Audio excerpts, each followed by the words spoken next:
welcome to day 22 of Survivor 50 Seasons and 50 Days. I am deep into the dark ages of Survivor history right now. I just finished watching Survivor Redemption Island, where Rob Mariano finally won after 10 years. That's what the entire finale is all about, actually. So good for him. And we'll kind of talk about his legacy up to this point and all that, and all the other fun-ish characters that we have here. So starting off, we have Cam joining for the first time in 6 years of me doing this. Cam, thank you so much for struggling through Redemption Island to be here with us. Second, we have one of my co-hosts of the Survivor recap on the channel. V is joining for the first time for the marathon. Thank you for joining.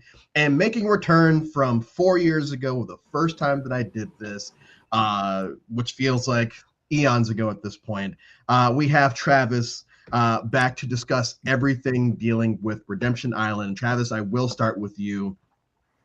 You seem to be higher on it than me. I know it's not like I know you're not here saying it's your favorite or anything, but no, it's absolutely no. It is absolutely not a favorite. About it this time around that made it stand out to you as being more enjoyable, I guess. I think that it doesn't feel as stale. A lot of New Era feels a little stale to me now at this point. It just kind of feels, production, I feel, doesn't trust the cast. And with this, I feel like production did trust the cast and didn't just try to throw in twist after twist after twist after twist. They just kind of kept it a little bit more simplistic in that sense. I think that the season is not the most amazing. It's not the most entertaining, but it does provide some characters that are memorable enough. And it did finally give Rob the win that so many people clamored for. I feel like, and you bring up the twist aspect of it, I think because we have this, I call it dark cloud of Redemption Island hanging over the entire, like the actual twist of Redemption Island, that I feel like they didn't need to use as many twists because this was the twist to beat all twists. Yes. Ever since we had Medallion of Power last season that lasted 4 episodes. But I do kind of agree that, yeah, they just still let the players play. The idol really doesn't come to effect much except for the merge vote that doesn't really go the way that Zapatero wants it to. Cam, out of all season that you could have come on for, besides scheduling, why this one? So I watched this live when it came out, and I was in high school or around high school, I forget specifically. And I knew that I would never rewatch it willingly unless it was for something like this. And so I was like, I'm going to watch it. I'm going to try to find the fun. It is very difficult to find the fun sometimes for me personally. But I treat it as like a personal challenge, basically. V, did you watch this live overseas, or had you heard of it before you watched? And then by the time you watched, did it live up to, or was it worse than you had heard? No, I did my Survivor watch for the first time in 2019, so only about, 7 years ago. And I remember at the time being annoyed by the whole Redemption Island thing, going, oh, now I can't understand the game anymore. But watching it this time, I liked the Redemption Island. I liked it. And I was like, oh, this is kind of fun. I don't mind it as much as I thought I would. Well, and I think, it's a joke, sort of, but like when you have Matt Elrod, Wyatt Nash chilling there the entire time, him and God are chilling there the entire season, it does lead to a very compelling story arc where if he does make it back into the game the second time, you can kind of see how he potentially wins. And we'll talk about how that may have been perceived by the audience based off of what happens in season 38. But before we get to all of that, we have to get to the returnees who are coming back for the first time in a year in real time. We have Rob and Russell, and for me, their rivalry was a fun pre-merge thing in Heroes versus Villains. I really didn't need to see them go at it again. I don't even consider them the same type of player because one's a piece of shit and the other one is just Rob, who just plays how he plays. Travis, back to you.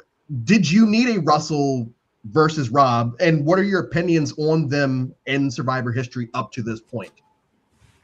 I don't like Russell, period. Like, that's just not my type of person that I enjoy in Survivor. But I also don't enjoy like the super caricatures either. So it's not like isolated just to him. I don't think that I needed Russell v. Rob though. I was perfectly fine with if they were gonna do this. I'm fine with Rob coming back, sure. I do think that it kind of should have been just a little bit more of a mixed season then, because I don't necessarily think that it's just, I don't know. It's feel like having like this person with all of this wisdom and then just kind of like literally ushering kids around. And like that's kind of what what the season turns into is he's literally just like, no, like you do this, like come on, just stick together with me, we'll be good. Like that's the whole like season, and that's why a lot of people think it's boring. And I get that, and I do think like we said, Redemption Island to me was kind of like the highlight of the season. And going off of that, and this is why I guess in 38 that was the first time that there was ever any type of returnee season where no returnees made it to the end. And I think the big difference between this season, next season, Guatemala, every season that happens kind of in the 20s that have returnees, is the fact that most of these casts have mostly recruited casts that don't know anything, and they're playing against people that know a lot, or at least have played a lot. And that's why by the time we get to Edge of Extinction, where we have more super fans, they know, hey, Aubrey's a threat, we should probably deal with this. Oh, we can kind of let Joe Kidd at the merge because he sucks anyway, so first time he loses, he's out. And Kelly and David make it fairly far before getting taken out. And I think that's the biggest difference between that and these next two seasons, because in these two seasons is basically cookie cutter of we're going to get two people that have played enough. They're going to get a cult. I didn't remember the season being as culty as I think it was. I know 23 is way worse, but Cam, if you were you or Andrea Belke or a couple of other people that played this season that were actually fans, do you still at least give off the impression? Do you do a Sophie Clark and just give off the impression, hey, yeah, I'm with you? Or do you play it more dangerous? We need to do something about this. I think the best way to work with a cult is to work with the cult and to drink the juice a little bit. And I think Andrea does that this season. And she still gets kind of punished for like not drinking the juice in the right way, but that's a further into the season. I was watching this and I was like playing a game, finding the fun. I was like, what does Andrea do actually that is so compelling that like earns her spot back? And so I had like my little earmark waiting for that. And I think she really does have like a breakout episode. But earlier on, she is very much one of Rob's zombies, as somebody said in the chat. And I think that's what you got to do. You see what happens when people step out of line. Yeah. That's why I love watching the show the way that I do, because I do the same thing where I start paying attention to people that I haven't paid attention to before just to see what they kind of do. And I think in like episode 3 or 4, she's having this conversation that I don't remember at all watching this season. Her and Philip, and this is pre-merge, her and Philip are talking. She's like, hey, I might want to get rid of one of the girls, but I don't know if we're going to be able to do this because Rob and Grant and all that. And the last time I even sort of did something, I lost my boy. But even in that one moment that's never really followed up on, it's like, okay, yeah, this makes sense for later in the game where she's straight up saying, hey guys, we should probably do something. We've got the numbers. And that at Final 5, I think that she wins the game if she goes to the end with the two other women, because she would have had time on Redemption Island and people kind of saw her as the least zombified of the 4 or 5, considering how you look at Philip. And we'll talk about Philip in a bit. On the other end, we have the Zapatera tribe, who just are not about Russell, thank God. I know this is like a common sort of thought in the season of if the roles were reversed. And I've always said no. I think that even if the roles were reversed and Rob goes one way, Russell goes the other way, Russell's still going home way earlier than Rob is, because no one wants to play with him. Hmm. Are you surprised that's because I have my own thoughts here, but are you surprised that he was able to still round up a couple of people to work with him this early in the game? No, because people get starstruck. And that's the whole thing with the whole Boston Rob of it all and everything. And even Suri in season 50, things like that. It's hard not to get starstruck. And so, I mean, I was surprised. I remember when I initially watched it, I was more surprised, of course, that Boston Rob didn't have the same reaction from his tribe, that they didn't immediately try to throw challenges to get him out, or he wasn't the immediate first vote. I remember being surprised by that. Look, watching back, it's like, yeah, they were all starstruck. But I think because Russell's game was so blatantly disruptive, whereas Boston Rob's was a little bit more insidious, there was a bit more of like a violent reaction against Russell. Against Russell, yeah, I agree. Yeah. And I have my notes. This Russell 3.0 is my favorite version of Russell because he goes home early. That's the only difference. And he cries, but Yes. we'll get to that moment because I'm going to use one of his favorite words to describe him. But Stephanie, on the ballot for Cambodia, and was one of those players that I kind of, along with the other person this season, kind of stood out to me as being on the ballot until you look at the 2 to 3 episode story arc that she has, where I convinced myself that she actually goes after Sarita, but she doesn't. She actually goes before Sarita, but it just felt like she was around a lot longer than she was. Travis, Stephanie says, I know what happens with Russell. He goes to the end, he loses to them. I'm going to work with him because I'm smart. For you, do you put, I don't want to use the word respect, but like, can you appreciate where she's coming from there? I like her. I think she's fun. Like, I feel like she was like, look, okay, he can get to the end. I will do this to get to the end with him. Like, she's willing to make these decisions to do that. And I do put a lot of respect on her for that because she stood by it and she still stands by it. Like, would I have liked to see her on Cambodia? I don't know if I would want to see her then. Would I want to see her come back now after it's been, I don't even know how many years it's been? Like, sure. Sure. Let's see how she has evolved as a person to see what her chops look like now in the game. Because I think she's only like 25-ish here. She's a young one, yeah. The other person who it didn't hit me that her name was Krista until like episode 4. She's pharmaceutical sales. She's a blonde. She's a prayer warrior, and she makes friends with the blonde male prayer warrior on Redemption Island, which kind of sounds like Natalie White, which means that Krista would have won this season if the 3 of them had actually navigated through it. Cam, back to you just to kind of cap up this Zapatera tribe, because for me this time Ralph was my favorite by a large. Ralph is so funny just from beginning to end, and that's not even me laughing at his spelling. It's just he just seems like he's the one having the most fun, and he's the one that confronts Russell when Russell's like looking for the idol clue and all of that. Were there any other people on Zapatera for you that you were like, oh, I can't wait to see this person back on my screen? I just want to say I love Ralph too. Ralph's first confessional, he wants to be the first dumbass to win Survivor. I was like, that's how I want to play Survivor. I don't know what's going on. I'm a little baby. And then he's like taking shots and he's standing up. He finds the idol. Like, who else did I like on that tribe? I think that Sarita is a very compelling character. I still don't really get what her whole deal is, but there's almost like a Courtney from Exile Island where Sarita will talk to someone and then someone they'll be like, I hated what she said. Like, she's the worst. And I was like, I don't think she said anything unreasonable just then. Maybe I'm missing it, but I don't think we're being shown it. Like, it's impossible for us to be showing us that because she has like a toothache and they're like, ugh, she's such a like princess. And I'm like, I don't know. A toothache can be really painful, but it's just funny that the tribe really turns on her. And I also was like, oh, maybe she does go before Stephanie, but no, they were also alliance strong.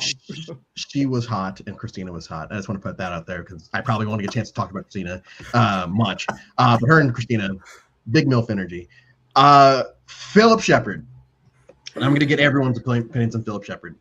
Now, for me, Philip Shepard, I have always preferred him over Coach because I feel like Philip was in on the joke this time around. I feel like when he plays Caramo and we get a more turned down version, I do feel like that's more of what Philip Shepard is. And you can see his character even progress throughout the character he's portraying progress throughout the season, which leads to more fun moments for me than not. And we'll get to Rice Wars on its own. The Philip 1.0, just all the thoughts. I tell you what, I would have been glued to that man. If I come across someone in the real world that's like, do you know that the king and queen are lizard people and they truly believe it? I'm like, oh, sit by me. Tell me everything. I want to know everything. I would be asking him all about his agent day. Oh my gosh. I would have been wearing the tinfoil hat right alongside him. And we would have tap danced ourselves out of the show. It would have been Rob and us two just at the end with no chance of winning. That's what it would have been like. Travis? I am not a fan. Never have been. I understand why people do like him. That's just not the type of character I like on Survivor, though. I do understand, like, because he kind of does go on this rant about, like, you know, like calling Black people crazy and whatnot. And like I work in social work, so that's like a narrative that I have heard before. And seeing or hearing him talk about like the way production, like, or in afterwards, like in interviews, hearing him talk about the way production will like set people up like this for like certain reasons. And I was like, no, like that makes perfect sense. I still don't like you as character, but I understand where you're coming from and I understand your anger with it. But again, like people will talk about him versus Coach. I don't like Coach either, though. So. Oh, yeah. The only reason I'm doing this is because Coach wins. Cam. I think that especially these first few episodes, Philip is like the star in my mind. And then deeper in the season where I'm like really falling asleep watching episodes kind of, and I think that he keeps it interesting. He keeps it. I'm always wondering how did this guy get to the end? He's the decoy vote. Like every round, every episode, every tribal he goes to, essentially. Another thing that I forgot was that Philip's reads, like social reads and strategic reads, almost always right. Yes. He's right a lot. He's the zaniest, weirdest man ever, but he like knows where people are sitting. And I don't know, that's compelling. I don't feel like Coach has that side of him. No, he's not. Coach has the confidence, confidently wrong. Yes, and I do want to quickly, because I was going to bring this up. Philip knew Rob was going to win, so I've seen interviews with Philip where he has said that once he realized that who was going to be there, like there was going to be Rob and Russell, he realized, oh, okay, this is about them. This isn't about the other people that are here, so I have to do what I have to do to make sure that I stand out, you know, moving into whatever returnee season happens afterwards. And I do appreciate that about him now, and that's why I always say that I appreciate him understanding the character, unlike Coach, who I feel like is like over time just embraced or actually just actually believes that he is who he says he is. But, and like I said, we're going to talk about Rice Wars a little bit later, because I do feel like the real Philip does come out during some of the scenes dealing with that whole mess. The Redemption Island twist, like we don't have to talk much more about it because we've kind of gotten our opinions on it. I guess for me, and I talked about this yesterday, where 20 is kind of the bookend on OG Survivor. Like this is, when I think Survivor, I think 1 through 20. Everything else is just advantages and big moves, and it's a lot different from when people shit on certain aspects of the post-COVID Survivor about like how there are all these twists and everything. So just look back to this. They made a whole season based off of a twist, and I think that this is what of the Redemption Island seasons. Obviously, I think this is the worst. But in concept, because they let them know ahead of time, unlike Edge of Extinction, because they let them know ahead of time this is going to be a game dynamic. I do think it makes it more fair, more whatever the word is. They understand what this game is. We're gonna get to the throwing of the challenge because, as much as I don't like Russell Hands, I do sort of agree that they should have waited a little later to do it because the number advantage wasn't, so extreme that Ometepe couldn't come back from it. Travis, if you have Russell Hanson on your tribe, are you just bearing with it until you get a chance to actually do something? Or if everyone's come to you saying, hey, let's just do this now, it's like, okay, fuck it, let's go. Definitely the latter. Definitely the latter. And I'm probably the one that's leading the charge. Camp. Oh, I think like if I were on the island with him, dealing with him day in, day out, I would agree with Travis. I would probably be like, get this guy out of here. But there's a lot to be said for having that an insurance policy. There's someone who is guaranteed going to go before you if you do win, you do lose. So yeah, but he's hard to be around. It's rough. Yeah, look, I think that the shield thing is compelling as well. It's also the fact he's not bad in challenges as well. And at this point in the game, yeah, I think I would have held off knowing that he would be getting his claws in, but just not putting ourselves in the position where we were getting whittled down. And I ultimately think it was a mistake for their tribe. The other tribe, it was bad timing. We have two retired NFL players, but one of them is very much younger than the other one. And that's not, it's not being ageist. It's just like Grant is like 29 at the time, 29 or 30. And Steve is, I think he might be early 50s at this point. Like if you want to make sure that you have enough strength on the team to make sure that Grant doesn't run away. Grant and Rob run away with a lot of these challenges. And Andrea's no slouch.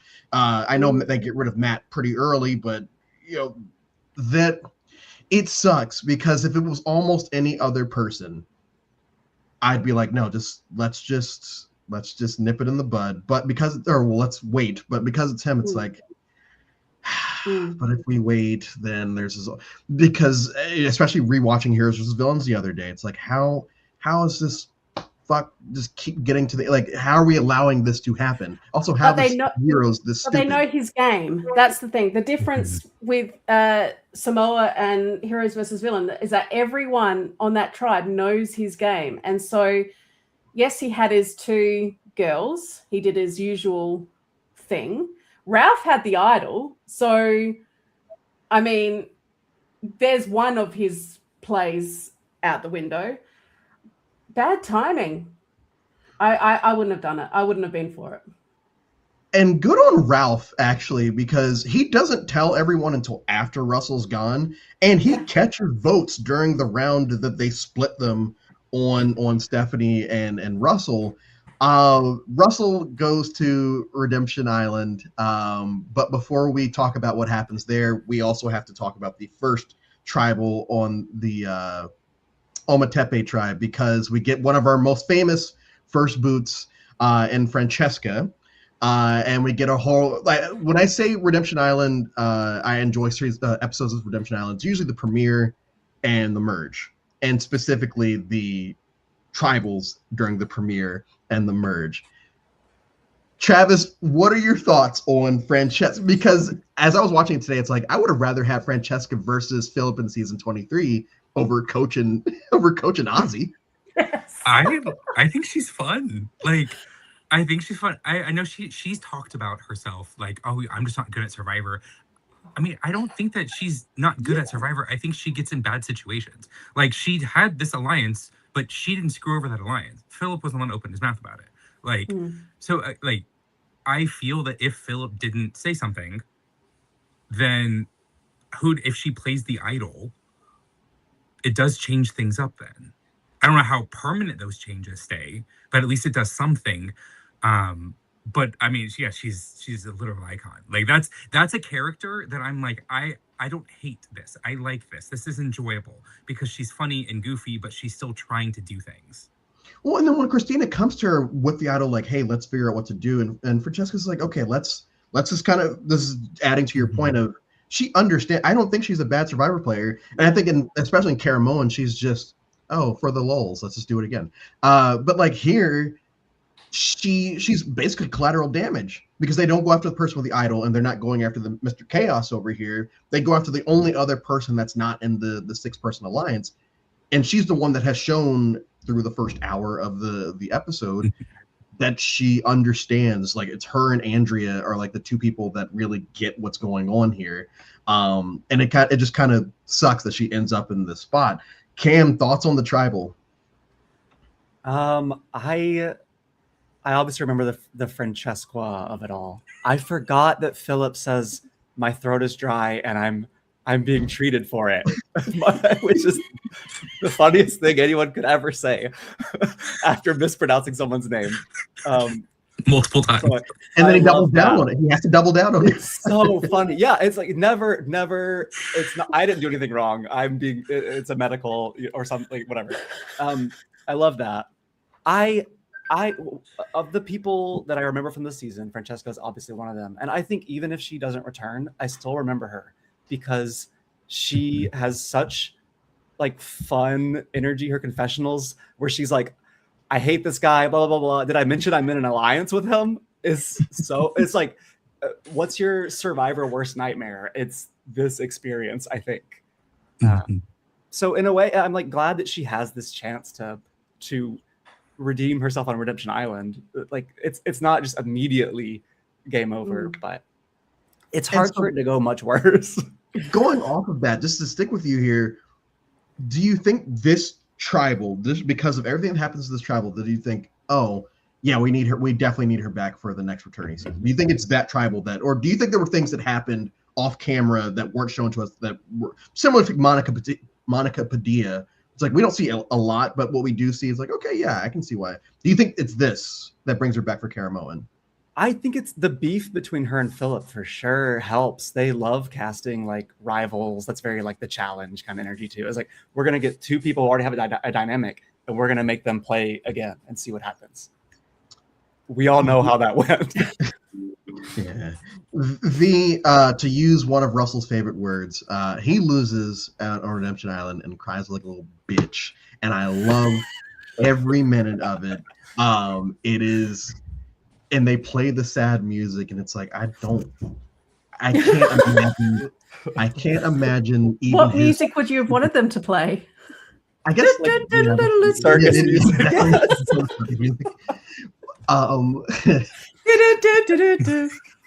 They play,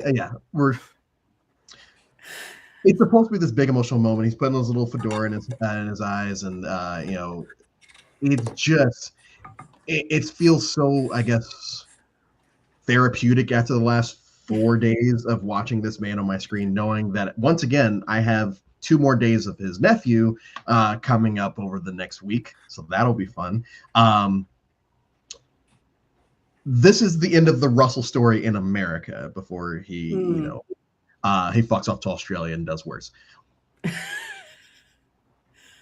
First time, because you said you started watching in 2019. Were you ever a Russell person, and what did this moment mean to you? Well, see, I throughout Survivor, I do like the disruptors. Okay, so I liked watching him for that, especially in Samoa. That was my patience with him probably wore off as we went on. Heroes versus villains, I just liked having a devil in the pack in such a angels versus devils thing. So I liked his dynamic there. And this, I remember just going, everyone's watched, it's not going to work, man. It's not going to work. Do something different, man. They're onto you. And so when he went out, I was like, that's what you get, because you can't adapt. You can't change. You can't go, oh, everyone's seen me and it got me to final 3 and no one wanted to give me the $1 million. Change it up. Do something different. How surprising would it have been if you came out there and were the anti-Russell? And so I was frustrated because he didn't adapt. He's very similar, and I've made this comparison, and I know people hate this comparison. He's like James, where through 3 seasons, James never actually changes. He's the same way every time, and in fact, he probably gets worse in Heroes vs. Villains. It's the same thing with Russell. It's like he just doesn't understand the game, and even when he says he understands the game in this season, it's like you don't, though, because you are immediately going off on these people, and you have your little girls over here, and thankfully they're both smart enough to realize that we're using him, he's not using us. Yeah, I feel either nothing or big excitement when he goes out, and this does continue the storyline. In my notes, I just call him the Legend of Wyatt Nash. V, do you know who Wyatt Nash is? No. Travis, do you know who Wyatt Nash is? The name sounds familiar. I'd have to look it up. Cam, I know you know who Wyatt Nash is. Cam, I know you know who Wyatt Nash is. Is it Fabio? Who's Wyatt Nash? No. So Matt Elrod is an actor now. He was on his actor name is Wyatt Nash. I get them confused with each other. So what just happened? Yes. He was on Riverdale. That's the big one. He was on Riverdale, and his name is Wyatt Nash. So the legend of Wyatt Nash begins now, because while everyone else look at Travis's face. That's like, I was not expecting. You could have given me anybody else. That's not who I was thinking of. Oh my gosh. And Ford versus Ferrari as well. Good for him. Yeah. Anyway, this continues this narrative of Matt Elrod that Ozzy is going to do in 23 a little bit better, I guess, where he's just running roughshod over Redemption Island after Ometepe sends him home because he's too close to Andrea, and also because he hugged the other tribe for winning. Whatever. Survivor. And this is where the season really starts to, like, right after Russell goes. It's like it just becomes dull for a long bit. And I at some point I stopped taking notes until the reward challenge where they go to the volcano, because in one of the most overrated and overplayed Survivor moments, it's like, remember the time that Rob threw a clue in the volcano? It's like, oh boy, he didn't throw an idol in the volcano. He already had the idol. If he didn't have the idol, that would have been more interesting. So, and I guess before I just jump straight to the merge, Travis, we'll go around the horn here. Travis, is there anything else pre-merge that, watching it today or over the last few days, that you were just like, yeah, that was fun?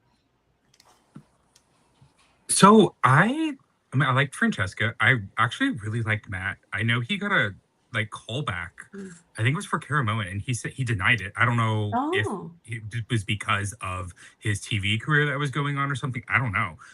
But I actually do like him. I mean, I'm not a super fan of like the religion side of it, where it's very, very preachy, but I still don't despise him. Christina's cool. I like Christina also. Like, she's another one that I was like, why did we not see her ever again when she showed that, like, she could play the game? Like, she found an idol too. Like, she misread like her needing to play the idol, but still,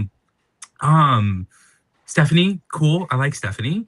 Sarita, entertaining. Just like them talking about her like stabbing herself with the stick in her mouth. I was like, that's what people do like they clean their teeth with sticks. So I was like, what are you talking about? But they haven't seen the show before. They've been recruited. They don't know. They don't know this is a thing. I do forget that about these older seasons, is like so much of them, like, people always talk about now. It's like, why are there no hot people on Survivor? Well, because they're like literally picking up models off the side of the street and are like, hey, do you want to do this? Fabio. My king. Look, I adore Fabio. Love him. But yeah, no, I mean, I feel like it's overall the season's dull. Right, like you have to pick those high points and latch onto them. V, anything pre-merge that we haven't touched on? Not that we haven't touched on. I remember in 2019 enjoying it just for the redemption island of it all. And once I got into it, I was annoyed the first episode. Then I was like, oh no, this is cool. And then watching it now, I don't know, that something about having that challenge after you get voted out, and it's like, Jules, I like it. I dig it. And so it doesn't grate on, this season doesn't grate on me as much as it does other people. And Cam. I'm trying to decide which flavor of thing to say. Say There's all a of them. challenge where Grant and Mike are defending each other, and Mike is slowly ripping Grant's shirt apart, and Jeff is really focused on like the dynamics of that, and he narrates it fully. It's like Grant throws the shirt at Mike after he's ripped it off his body, and I was like, Jeff wants them to kiss, I think. And we all were robbed at that moment. One thing that I didn't remember was, unless I missed it, which is very possible, Stealth Are Us is introduced like in kind I of was an gonna bring that up. offhand Yep. confessional. Yeah. And Philip's just like, yep, I'm in this alliance with Rob and Grant. And like he gives everyone their nicknames. And it was like, it's called Stealth Are Us. We're not going to talk about it again for a while. And in this pre-merge, right before that, Philip is like, I hate Rob. Got to get Rob out. He's really like leading this charge against Rob in the confessionals, at least. And I was like, wow, I'm so curious how he ends up in the final three. And it's just like, oh, they just made a final three. It just happened off camera. And then it just happens. Yeah. he it's fun.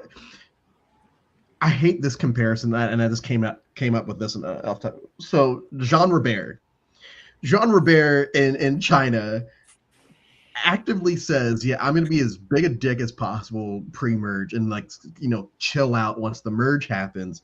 And this time what I noticed was Philip is being crazy Philip, and then right when the merge happens, everyone's like, oh, Philip's a lot, at least on his side of things, Philip's so much fun to be around now. Like, he's calmed down. He's not crazy Philip anymore. It's like, yes, this is strategy. It's whacked out strategy, and we can kind of talk about the merits of it a little later, but you do see a change in him for this early part of the merge, and then obviously once they get rid of all the Zapatera, he's back to antagonizing everyone again equally.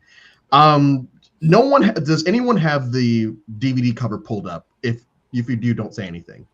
Okay, can y'all guess the 6 people on the cover? Roll. Natalie's got to be on there, right? Natalie is not on there, so we're not off to a good start. Did I freeze? No, I didn't. No, Okay. I have Rob and Russell.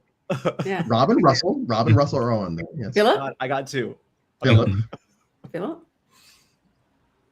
Do you want me to say how many there are? Yeah, there's 6, and there's there's there's 6. Yeah, there's 6. So Rob, Russell, Philip, and then there are 3 others. Matt? Matt, For sure. Francesca? Francesca, I love that. First out cover. Francesca. Steve? No, Steve. Ralph? Come on. No, Wasn't he somewhat famous or something? he was a football player, but not like he wasn't a big I don't name know. football player. Yeah, Is it going to be like Ashley or someone? it was Andrea Belke. Okay. Yeah. Oh, of course, yeah. But just the fact that Francesca's on the cover, Francesca and honor. Russell. Well, I guess you kind of have to have Russell on there, I guess. Yeah, But the fact that Francesca is on the cover, it's like, okay, that is cool. That does mean that this moment was as amazing as we all thought it was. All right.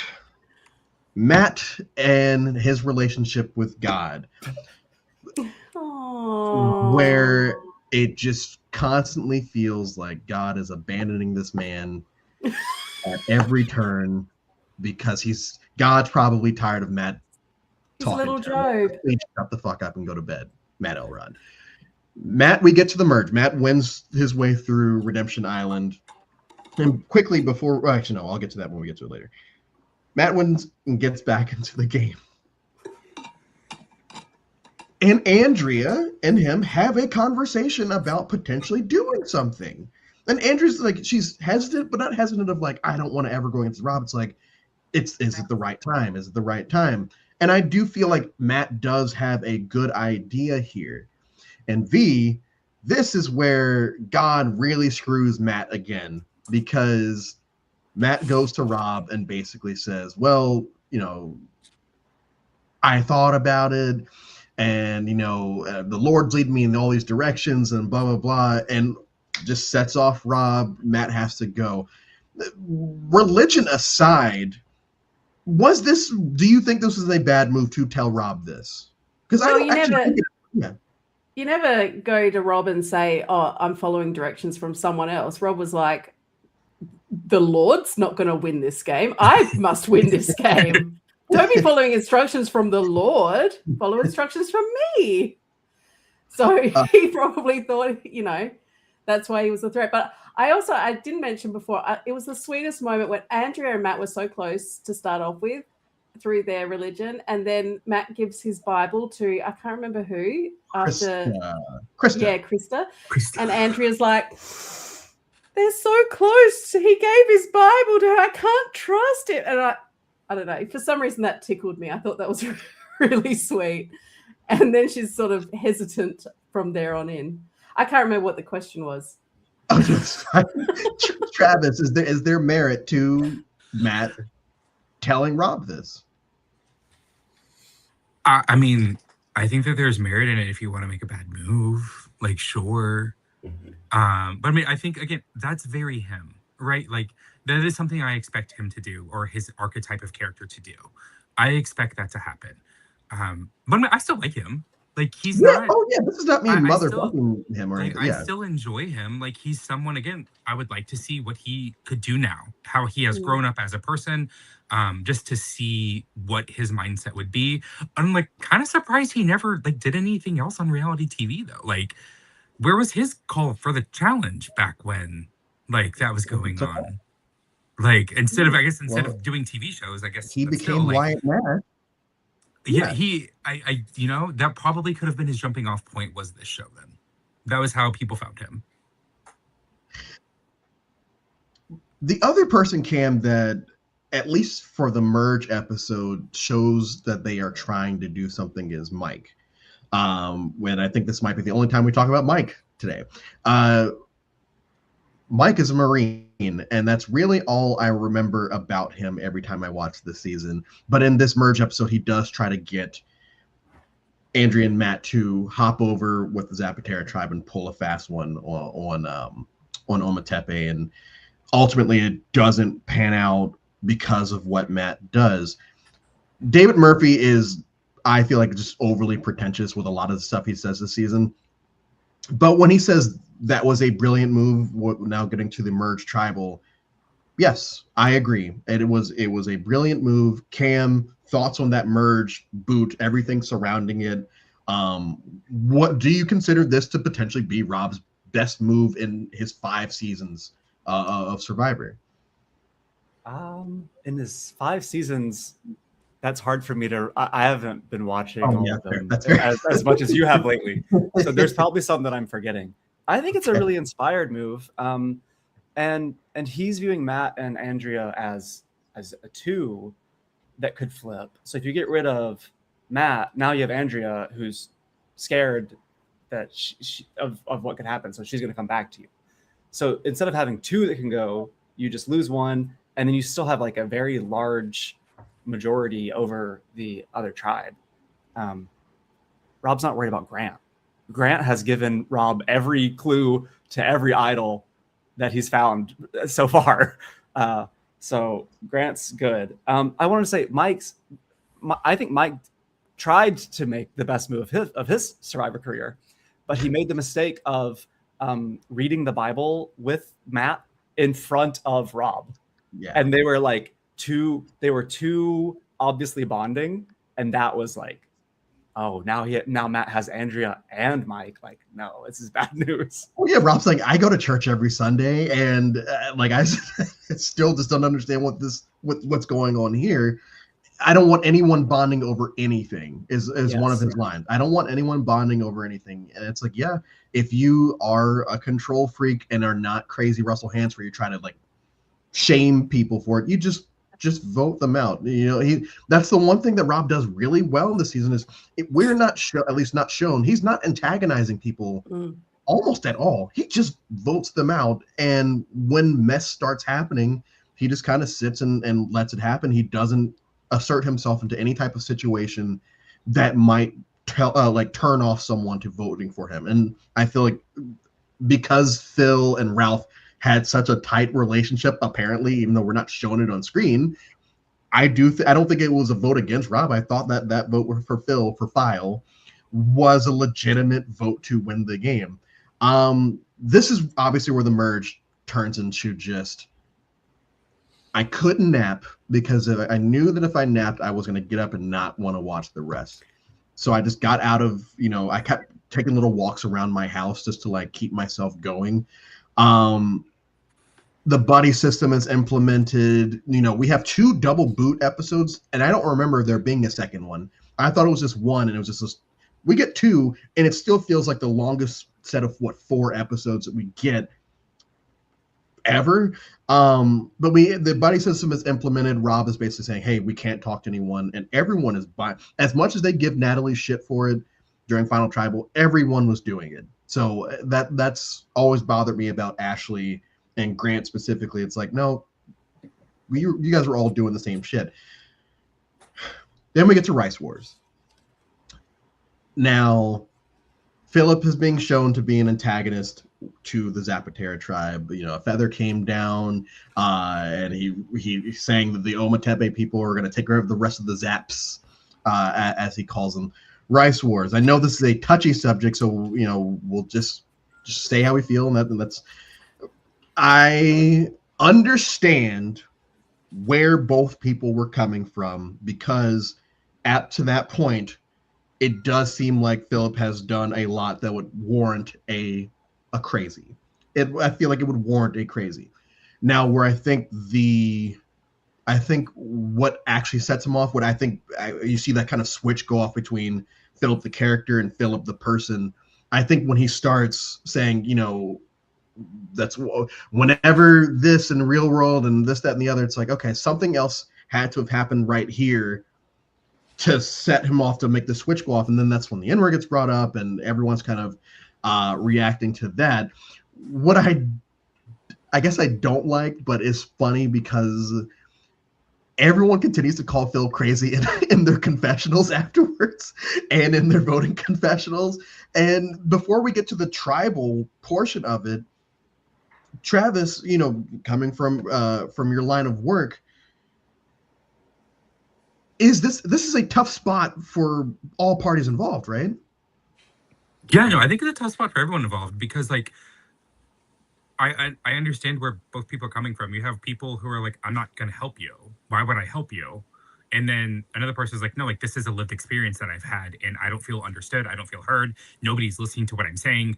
And again, when nobody feels that you're being heard or listened to, you get louder. Like, you don't get quieter and you don't shrink. You get louder because you're getting angry and you're more frustrated, unless you are just a person that does shrink in those situations. He is not somebody that's ever going to shrink.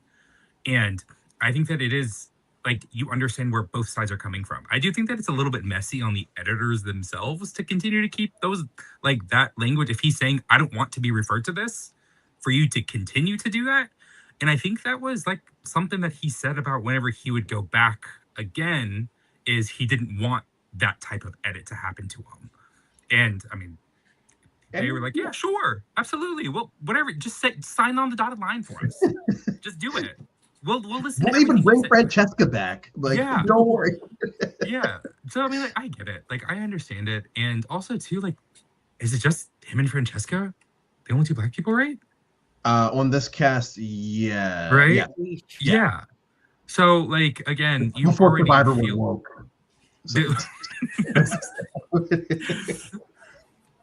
Yeah, like, it makes... I understand where he came from, and that was a moment in the show where I was like, I empathize fully with you. I understand everything you're saying. I don't like the character that you are, but I understand, like, where you're coming from with this.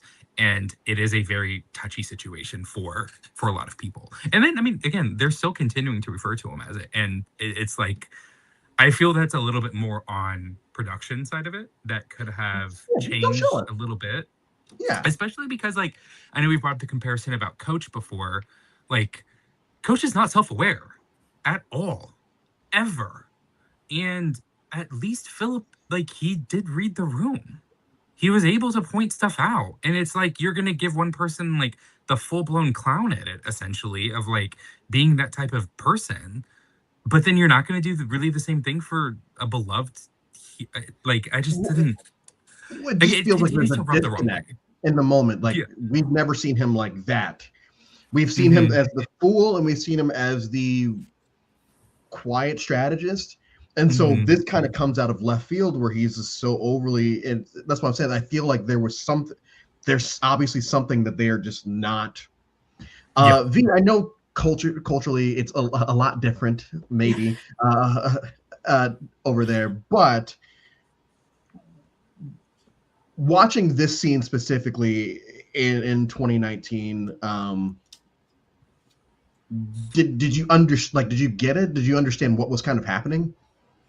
Yeah, absolutely. And yeah, it was incredibly uncomfortable to watch, mainly because I do have such a huge affection for Philip, and just it just felt so unfair. But also I understand why it happened in the first place. If you're whittling, your tribe is whittling down, you'd go, no, well, we're going to eat as much as we can. We're not going to feed our enemy.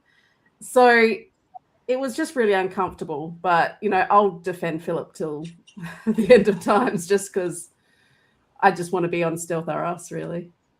That's really all I want. Oh, and I do feel first, because when we get to tribal now, Cam, when we get to the tribal and it's brought up again, and I do feel for Steve, because I honestly, I just felt like, I think Natalie says, and Natalie, you're 19, so you maybe, but like I do feel like Steve probably didn't have those types of views. It really did feel like he didn't know that saying that would set off this, and I do feel like he reiterates it at the reunion, I know for sure, but like you feel for him because you also don't want to be painted in that light as well. And I do feel like most of the stuff that Philip says at Tribal, where he says, Jeff, have you ever been a woman? Just saying things to make the point or drive the point home of just how he's feeling in the moment. And this is not character Philip Shepard. We are getting real Philip Shepard here. It's probably the last moment that we get Philip Shepard. What is this season? What were your thoughts on the tribal aspect of Rice Wars? So actually, I wrote in my notes, like, Jeff, as far as I know, as far as I can tell, did a pretty good job mediating this conversation. And he even, at the end of the like difficult conversation, Jeff like pats himself on the back. He's like, if that was group therapy, I'd say this was a productive session. And I was like, okay, next Wednesday. I was so proud of you. And then you had to say that. And then the editors put that in. He was like, I did a great job. Well, it's like the women talking Winners at War, and he's like, I'm just calling you Lucina now. I'm like, oh, fuck off. Like, and then Jeff's like, I'm the best. But yeah, anyway, I always have to bully Jeff if I'm going to compliment him. I did think he did a good job of that. And it's so interesting because there's this conversation at Tribal, and then there's also the conversation of like, who are we going to vote out? And those are not inherently the same. I think the Zaps do vote Philip in this one. They do, and I think both are showing their parchment saying this has nothing to do with anything other. We don't like you. They're like, we're not in the same alliance, and one of us is going home anyway, basically. So whatever. Yeah, I think it was a tricky situation. Have y'all there's the like funny 115 or whatever. I have pulled up I interviewed Mario Lanza twice so far on this. Okay, so I don't know if I want to like jump the gun on it, but I'm really curious about this theory that after this tribal, Steve refers to Philip using in words. That's the article that I'm referring to, at least. I'm gonna pull that one up for later. And so that's how I remember who Steve was, is because of this article from Mario Lanza. It's makes me uncomfortable. And while I think do I think Steve was doing bad? Do I think Steve was inherently malicious before this interaction? No, but that is hard to defend. Yes. If this is real, If this is true, if this is true, and it's not number 79. No, you probably don't know the number off the top of your head, but I can dig around for it. Yeah, and I'll also message Mario after this just to like get his like insight on it now that it's been a few years and if he thinks that it's real. If this is the last exciting thing that happens for a while, unless you count the family visit, which I don't because it's not Rob exciting. Wins. For What could a be while. more exciting than that? What I will say about the family visit episode, we do get a moment where Ralph is actually upset, which was adorable. That he was upset that Matt didn't bring their families. He's like, yeah, screw everyone in the game. They don't need theirs. We need ours. And then we get to the final four people at Redemption Island. They have voted out Andrea Belke. We have her, Mike, Ralph, and White Nash. And Wyatt goes out second. He goes out second, and then in my notes, I just goes, God screws Matt again. Because the beginning of the episode is just Matt once again. And just, if you believe in edits or whatever, you would think this is one of those edits where it's like, yeah, Matt's definitely getting back in the game because we're getting so much content about his relationship with God, so that when he goes out second of four, it's like, oh, okay, well, guess you should have shown some Andrea stuff there then, because what was that all about? And Andrea gets back into the game, and it sucks. It sucks because she can't do anything. The women refuse to do anything. I understand that we're at a point now where we have 5 people left and 3 of them have never watched the show. One of them has played 3 times and the other one is a super fan that can't do much. And Andrea, is there any way, do you see a world where she could have pulled something besides winning immunity? World where she could have pulled something? See, this is where my issue with Redemption Island kind of comes into play, where you do come back in such a vulnerable position. Should they chuck them an immunity idol for their first? That's people's issues with Edge of Extinction is they come back with an idol. It's the only way it works. It kind of yeah. You basically that's what they do in Pearl Islands. When the outcasts come back, they just both have immunity that first round, so they can get more ingrained with everyone again, and then it's open, whatever the phrase is, open, whatever. Open. Yeah. Oh, yes. The open era. The open era. Yeah. So I think you're basically relying on someone to get after they've been potentially. Andrea really only had to do this twice, I believe. Where you're basically once or twice. You basically have to rely on someone to win a whole bunch of challenges out here, and then immediately come back and win the most important challenge after just winning the most important challenge. And so quickly with Redemption Island compared to Edge of Extinction, as far as just the actual twist, positives and negatives. I think a positive for Edge of Extinction, for me at least, is that you get to come back in with some type of safety. Yeah. On the negative end, and this is something that Redemption Island does do better for me, Edge of Extinction, you are just watching people die for 30 plus days. You were just watching people die for 30 plus days. They almost killed Ethan. In Redemption, for Redemption Island, we know we're going to get something. Like something is happening.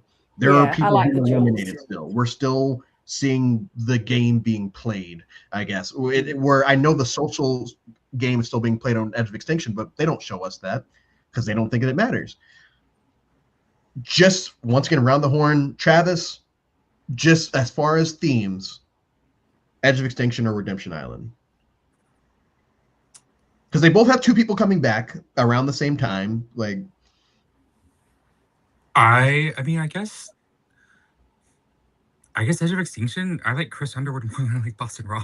Oh no! Just the actual twist. Like Just as the a twist in general. like. Just the twist in general.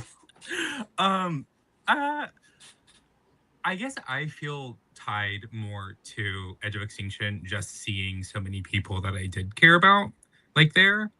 So, like, I guess Edge of Extinction more than Redemption Island. Cam? I think I like Redemption more. V?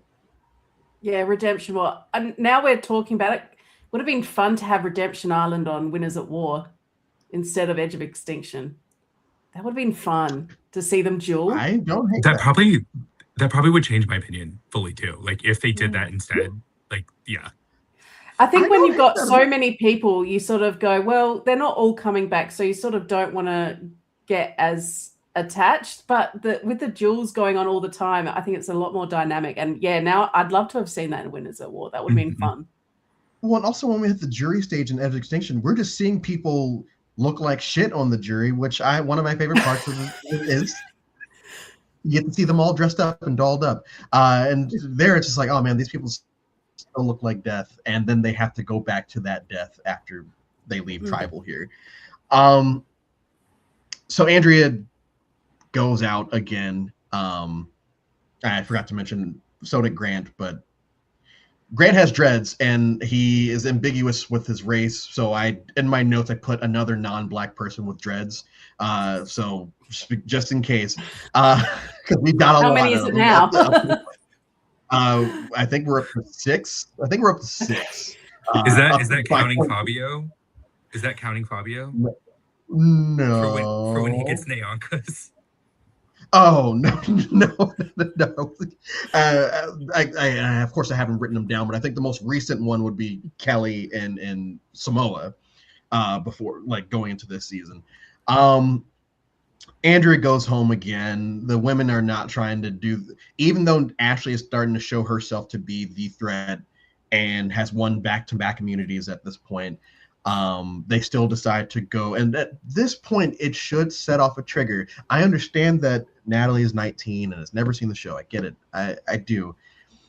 This is where she just totally loses me, where I still feel bad for her for some of the attacks that go her way during Final Tribal, but it's like, Natalie, you're still you're a smart individual. Like, you have to know, you have to get it. Am I crazy in saying I should trust that this person should get it? Cam? I don't know. I think so. Having played a few Survivor games in my time, there's this feeling of like, I just want to get to the end. I just got to get to the end, and then once I'm at the end, I'll figure it out. And that's very your first time around. That's a Boston Rob 1.0 kind of thought, perhaps. Yeah. And so I think she was so convinced that she was. They all were. Ashley was convinced. Grant was convinced that they were the special, perfect person who's being taken to the end. And once they were there, they were gonna, I don't know what you do, give some beautiful, perfect speech that makes everyone fall in love with you. Perhaps. I don't know if she had that moment like where Philip had, where he was like, I'm not winning this game. So I'm just trying to get, like, Philip has the awareness of, I'm just trying to get to the end. I'm not going to give a speech. He literally tells people not to vote for him. I got to come back to fans versus favorites. Like twice. A baller move. Like, yeah, back to back. He's like, don't vote for me. I don't care. But yeah, I don't know if Natalie, I don't know what her vision was. Final Tribal, yeah, Philip and Natalie basically giving all the credit to Rob, but it's very much Natalie. Like, Natalie's opening speech is basically just giving credit to Rob, and it's just, you really do feel for her as it goes along. And one of my favorite Boston Rob moments of all time, and I think it was after the Julie speech, and Rob just whispers to her, "Don't worry, they'll be all smiles afterwards," because he's gone through this now, and he knows people just, they're trying to get a lot of anger out, but he knows that afterwards. And I felt like I feel like that solidified the relationship, at least in my eyes, because I never saw it as creepy, because it didn't seem like he was hitting on her at any point during the season. I just always felt like he saw her as someone who will follow. And in that moment, it's like, okay, this man clearly cares about this girl to sit here and say, hey, it's almost done. Just please keep on going through it. Final Tribal is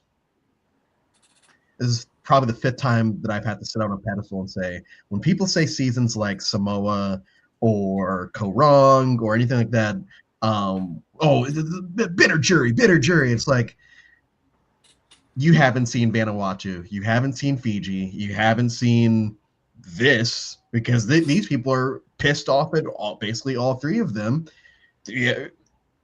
And they still voted for the person that society says deserved to win, whatever that means. What jury speech stands out to you, Travis? As far as the good, bad, indifferent, for me, it is the Ralph, hey, Phil, like, I was hoping you'd come with a chicken on your head. And honestly, Ashley's. I think like what she had to say, just kind of in general, of like, it felt very much like this should have been me. Like, I should have been there instead. And I know there's like a rumor that has been going around that if she makes it to the end, she wins. So I think that she feels that very, very strongly, even, is like I should have been in this spot. And I think that's where so much of her frustration comes from. And it is because like they were like so close, and like she got turned on. She like, so it makes sense for her to feel so much anger about it. But I mean, I miss like this style of Final Tribal Council so much. It felt so much more authentic than production almost like feeding people statements to say it feels like now. So I don't know, like as a whole, it's been a while since I've rewatched a older season of Survivor, and I think it's nostalgia that just makes it feel so much better. But for the question, I think Ashley's probably the one that sticks out the most to me. All right, V. I absolutely cannot remember anyone's speech. It's been a couple of weeks since I watched it again. But I do want to say I agree with Travis as well that the new era of Tribal Council does feel a lot more, just produced. I agree. And I couldn't figure out what was bothering me about it. And I think Travis hit the nail on the head, is that it feels produced. It feels like you say this, then that, Whereas when we got people giving these people just a microphone, we got a lot more raw emotion and truth. And that'd be something I'd love for them to bring back. Cam? There were multiple people who were like, I'm going to say something and you're not going to say anything back. I just got to get this off my chest. I think it's Andrea and Julie. And I was like, oh, that's like women and male dominated fields. That's like, I'm just going to like say a comment. And Andrea's was like really scathing. And I think this was back when people were still like, I'm going to go crazy as a juror and they're going to remember me. And so Andrea's like, Philip, you're weird. She's the one who says Natalie and Rob's relationship is weird. She says, what is it about riding coattails that's so appealing to you? She's like giving her Suhawk kind of impression. And so I like that. I was like, give me more of that. And then I see Gabe in the chat is talking about David Murphy doing the thing where he turns around and he wants to talk to the jury. It's so, before I get to David Murphy, the Julie thing where she's basically saying, hey, Natalie, I used to be proud of you, but now I'm not, and your parents shouldn't be either. And Rob, you better not raise daughters to be, like this girl. And it's like, all right, once again, like not everyone can be Suhawk. And I think the reason that the Suhawk thing has always withstood the test of time is because it had never happened before like that. This is 2000 reality TV is a lot different. I've got the season 1 and 2 of The Simple Life on DVD sitting right next to me. Like, this is what reality TV was when Suhawk gave that speech. It is not that in 2010, 2011. And so every time, specifically Corinna and Gabon, where it's like, okay, we get it. Hey, we get it. And you don't expect it from Julie, because Julie seems like she's having a decent time throughout the season, despite the fact she's getting picked off one by one. She's hiding shorts. She's admitting to it in Tribal. Like, it's fun. And for it to happen like that, it's like, once again, I appreciate Rob doing what he did. the David Murphy speech. Because I sat here, 3-4 days ago and said the Eric Cardona Samoa speech is my favorite jury speech of all time, will never be topped, ever. David Murphy, I feel like he was trying to do the exact same thing. The only problem is it didn't feel like anyone was leaning towards voting for against Rob in the first place. Like he's basically telling them everything that we already know. We're all voting for Rob. Why are you filleting him the way that you are when we are going to vote for Rob? You're basically, and he's going to do something way worse during the reunion.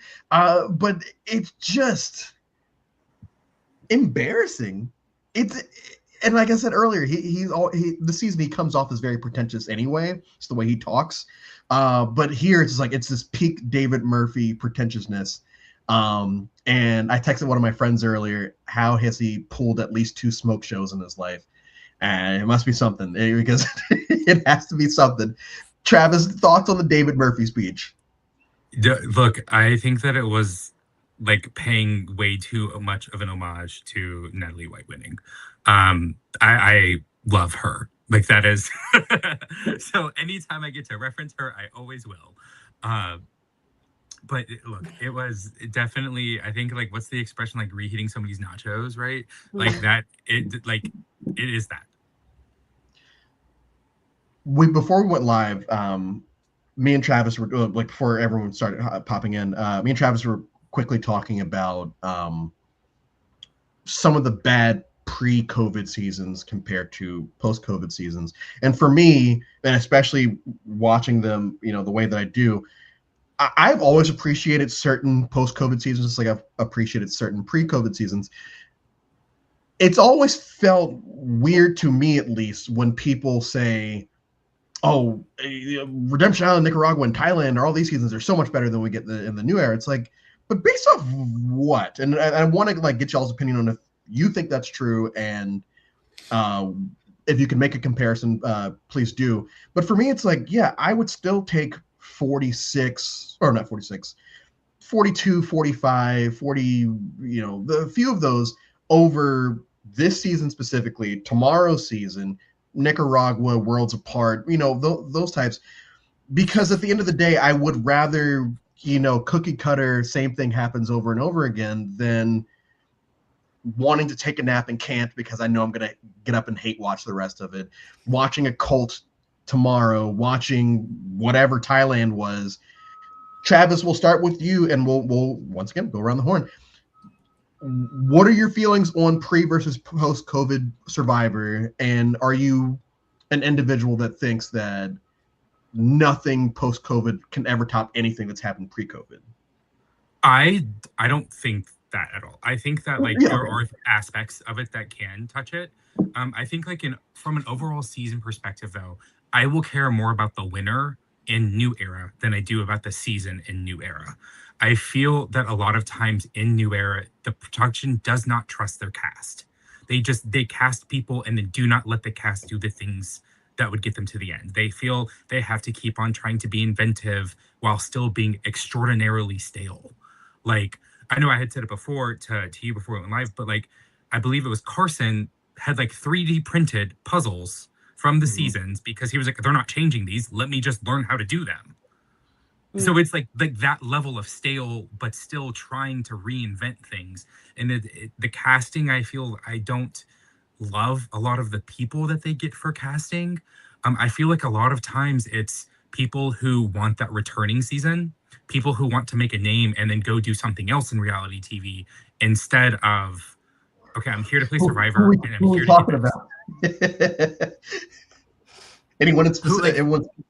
Anyone in specific? Honestly, I don't know. I thought you were actually alluding to someone because I'm like, no. I feel like that's the general vibe of it. Is people will go on there and try to play up, with the intent of, okay, I'm gonna do this, and this to get a callback, and then that way, if that doesn't work out, then I can try to get on this show and this show, because it kind of has become like a pipeline. It's okay, you go on one of these shows. Okay, now if I make a big enough splash, even if I don't win, I can then get on these other shows. And I feel like it didn't used to be like that, but they still did used to just pick up people and be like, all right, you're going to do this. And you did get some people like Chase Rice, right? he wanted to go on to become bigger in something else. So like it still did happen, but I feel like it happens at such an alarming rate now. I mean, like, I'm not the biggest. This is an example, right? Carolyn got cut from 50 and then immediately started posting pictures about, okay, well, who else is casting? And it's like, you didn't do, like, I understand you love Survivor, right?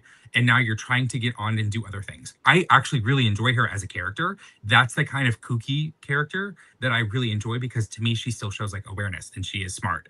But I feel like with this verse, like the newer seasons, I think some of it could just be nostalgia also. But like, this isn't an amazing season to me. It's not. I was just shocked at how much I enjoyed it on a rewatch after telling myself, I was like, why would I want to do this to myself again? When you first said the person playing for, I thought you were talking about Carolyn from the jump. So I'm glad. Oh no, I didn't even think of that. It came to me as I was talking. I was like, oh, she did do this. But no, I like her. I think she's fun. Me and you talk a lot about post-COVID Survivor because we host podcasts.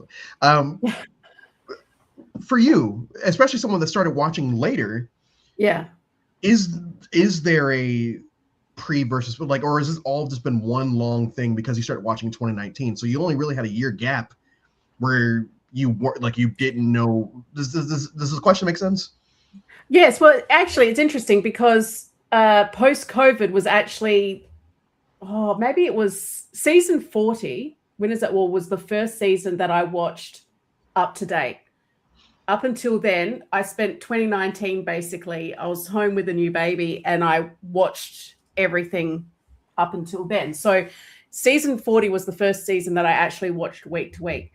There are 4 reasons that the pre-COVID era is better for me than the post-COVID era.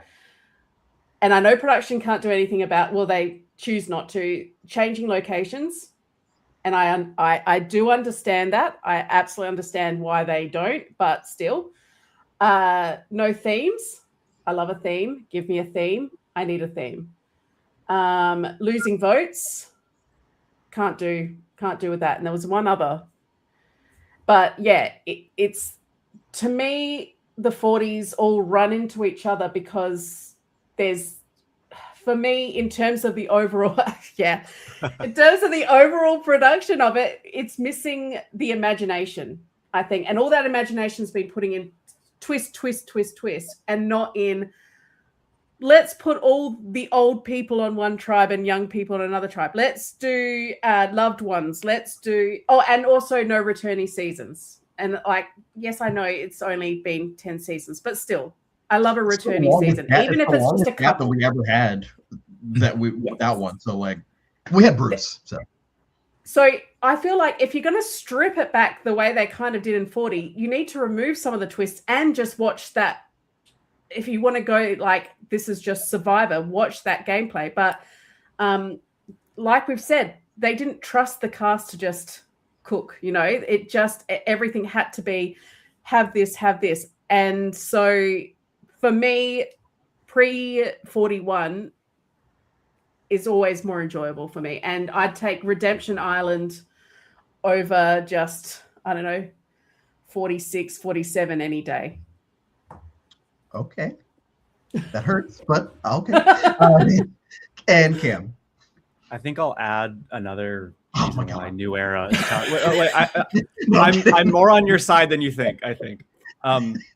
The small starting tribes is really hard. However, I just recently watched Exile Island for the first time in ages. They start out with 4 people tribes, and that season slaps. That's such a good season. They do immediately have to abandon the concept because they're like, there's only 3 people on a tribe. What do we do? I would say, and I haven't watched Nicaragua or some of the other 20s. That's why I reached out to you, Drew. I was like, I want to do one of these because it's so hard for me to want to watch one of these. This is maybe my least favorite season where a crime does not occur like during the season. I just find it extremely stale. And I was just like, oh, maybe it'll be interesting to see how it happens. And it's like, no, it wasn't really interesting to watch that either. seeing like just how much Matt's soul does get crushed is compelling, but it just feel bad. I feel like Give it an so idol. morally bad watching that and being like, oh dang, that's like eating popcorn. So yeah, what changing locations is huge. That I miss that, and engaging with like the culture as well. Yes. We're in Fiji; they can still go like visit. Look at folks. Survivor Fiji. Yes, Survivor Fiji. Yeah. And there's different parts of Fiji. I don't know. Yeah. Anyway. Well, and so, but before as we start to wrap up, I do want to just kind of point. So, the pre-COVID season that is the most similar to the 40s is Cook Islands, because Cook Islands starts off with small tribes. Cook Islands is a twist every single round except for the merge, which in itself is a twist. But every single round, it's a twist. It's diverse. There's a final three. There's a lot and the cast is very top heavy, and then you forget about most of them. And I feel like of all the seasons that we've had in the 40s, Cook Islands is the one that's closest. And I feel like people are, a lot of people put Cook Islands on a pedestal. Some people don't. Like, for me, it's always been middle of the road. But I think that's why I've never outright hated any, besides one, outright hated any of the seasons in the 40s, because it's just Cook Islands light to me. It's like, okay, cool. Yeah, sounds about right. Oh, they won. Cool. I don't think V said it, like, you're more happy or sad depending on who it is now than maybe back in the day, with the exception of a couple. A person that Rob wins, and it's ironic because we didn't talk about Rob almost at all tonight. And what I noticed today is I just like it is still the Boss and Rob show, but like it doesn't come off as, it doesn't feel like I'm always watching his confessionals. This does not feel like Samoa or Heroes versus Villains, where it's just the Russell Hand show. Like today, it's like, okay, yeah, we're still not learning a lot about a lot of people, but it's more like Philip. I know it's not true. I know Rob has more confessionals, but it feels like Philip's on screen a lot more than Rob is. It feels like Matt is on screen more than Rob is.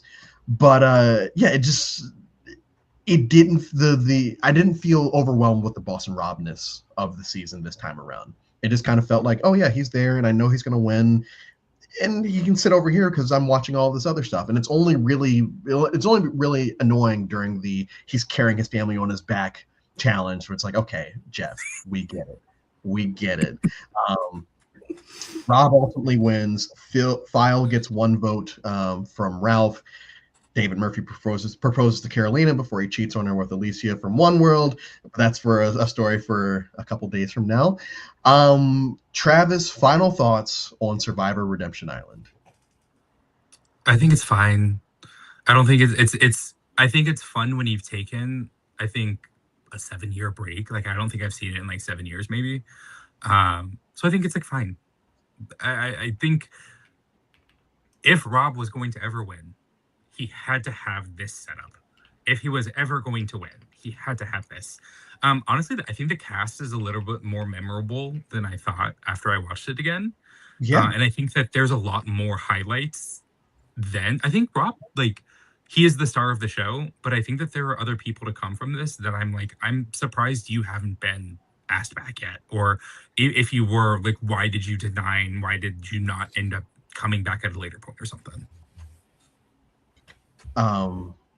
Shit, I think I froze. But it's fine. V. Final thoughts on Ocean. Oh, fine. Yeah. So, that's what I was going to say. Oh my gosh, I had absolute brain fade. So, the Rob show of it all, like you said, there wasn't a lot of confessionals, but I just watched a YouTube clip. I watched all the previously on Survivors from that season, and it's the Rob show there. It is pretty much every previously, it's Jeff going, and guess what Rob did? He's just so great. He's so amazing. And I think that's where the design of it is the Rob show. It's how Rob won Survivor finally. And I absolutely agree. He needed the zombies. I don't think, just winners at war, he tried to have zombies and they didn't zombify. So But you know what? I'd love to see Redemption Island again. Why not? Toss it in. We do everything else. Open era. We Yeah. can get it back. Cam, I think it's coming back. I think it's coming back. You've convinced me. I think, okay, bad Survivor is still Survivor, and I like Survivor. So ultimately, I had a good time. There are a few episodes where I was like, just really struggling to stay awake. I don't even know where I was going with this, but yeah, I had more fun than I expected. It's still like my least favorite season until you mentioned One World, and I was like, oh, I forgot about One World. That one's pretty bad too. Anyway, I think it has the same amount of returnees as Redemption Island. I think the math is right. I think they both have 4. That's wild. Yeah. Yeah, I will be thinking of you in a couple days. Yeah, I appreciate it. Last 2 questions, Travis. Who would your ally be this season? My ally, like who? Yeah, Andrea, Ashley, Aunt Natalie. I would try Francesca if I could pull her in. Like Christina was fun. I'm not gonna work with Rob though. I'm not a Rob fan. Oh, Philip, we'd be sitting at the final 3 with Rob, hand in hand, feathers in our hair, having had just the most amazing time. Definitely Philip. Cam? I think I would be in the doomed Christina, Francesca, like Philip early, and then I would go like second, and then I would win a couple duels. Well, no, if Matt's there, there's no way. So why? Yeah. Mine, because I know Ralph has at least one black friend, I would want to be his other black friend. So it would be Ralph. It would be Ralph. And then final question, something that the modern fandom would not like about Survivor Redemption Island. V, starting with you. Redemption Island. Nope. I still want to see it though. I still want to see it. Travis? I think how choreographed the winner is. I think people really enjoy not knowing who's going to win the season and taking guesses on it. And I think that really shows even with 50. Like once it became, I felt very apparent who was going to win, that people started getting mad about like editing and like, well, why are you editing it this way? Or like, why did you edit? And it's like, which way do you want it? Please.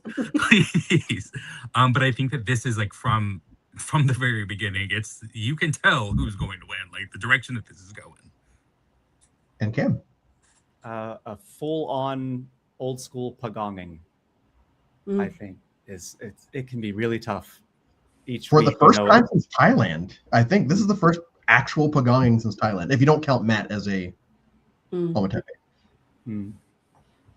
That was actually my answer. So my answer was the fact that there was like a legitimate pagonging, which I feel like even at this point in 2011, people were already just like, oh, can we not do this? Because anyway, through 22 seasons, I have Redemption Island at 20th out of 22, right above Nicaragua and Thailand. I've got South Pacific tomorrow, which will probably be slightly above this one. I get to get my third dose of Coach in the last week, but then I don't have to deal with them again until June 28th. Can you believe it? We're still in May, and I'll be doing this until the end of June. We're not in May anymore. No, I'm not. Oh, yeah, you're in June now. Thank all 3 of you so much for taking the time to do this. I did not expect the Redemption Island pod to go an hour and a half, especially because I actively tried to make Nicaragua less than an hour because I hated it that much. So the fact that we went an hour and a half, thank you, everyone. Thank you to everyone in the chat. Make sure to subscribe. Well, maybe we can subscribe. There we go. No? Yeah. Oh, that's our Instagram. Make sure to subscribe. That'll do. Make sure to subscribe. I don't know why my laptop's is on the fritz now. I will be back tomorrow for South Pacific. We've got a lot of fun guests continuing to come out throughout the next month. So thank you for supporting this first month of Survivor 50 and 50, and we'll be back tomorrow for South Pacific.